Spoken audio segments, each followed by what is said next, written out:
Kalau ada ahli ilm, orang yang berilmu, tapi dia tidak hafal Quran, dengan orang yang ahli ilmu tapi hafal Quran, yang ahli Al-Quran lebih didahulukan dalam imam. Dan imam adalah simbol kedekatan seorang hamba sama Allah. Karena imam itu harus orang yang terbaik. Dia yang berbicara sama Allah, mendampingi kita semua. Makanya dia yang baca Al-Fatih, kita cuma bilang amin. Kan gitu. Dia yang takbir Allah Akbar, semua harus ikut. Karena dianggap dia orang yang paling dekat sama Allah. Makanya kata Nabi SAW di dalam hadis riwayat Muslim, ya ummul qauma aqra'uhum li kitabillah. Kalau ada pun orang yang mau jadi imam, maka haruslah di satu kaum orang yang paling pintar membaca Al-Quran. Di sini makna lainnya adalah menghafalnya.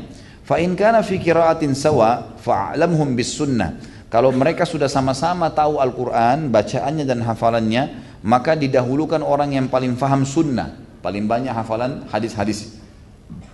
Fa in kana fi sunnati sawa, kalau mereka sama lagi derajatnya di sunnah, sama-sama hafalannya banyak, fa aqdamuhum hijrah, orang yang paling pertama hijrah. Ini kalau zaman sahabat yang hijrah dari Mekah. Kalau kita mungkin lebih duluan sadar, mungkin kalau dulunya pernah buruk, nah ini taubat 5 tahun lalu, yang satu 7 tahun lalu, yang 7 tahun yang lalu itu yang didahulukan. Kalau sama-sama Al-Qur'annya dan hadisnya. Fa in kanu fil hijrati sawa fa aqdamuhum sinnan. Kalau seandainya sama juga hijrahnya, maka dicari yang paling tua umurnya. Wala ya ummanna ar-rajulur rajula fi sultanihi wala yaq'udu fi baitihi ala tikrimatihi illa biidni.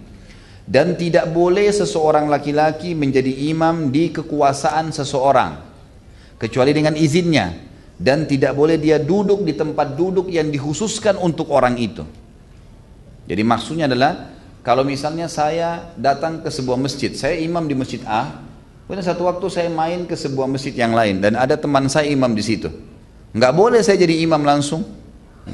Mungkin karena saya anggap oh imam yang situ murid saya itu, nggak bisa. Karena situ sudah kekuasaannya dia. Maka harus didahulukan. Walaupun dalam masalah ini bacaannya lebih rendah, hafalannya lebih sedikit, tetap yang di situ harus jadi imam. Sama dengan pemimpin ya, presiden misalnya, gitu kan, atau panglima perang harus tetap jadi imam.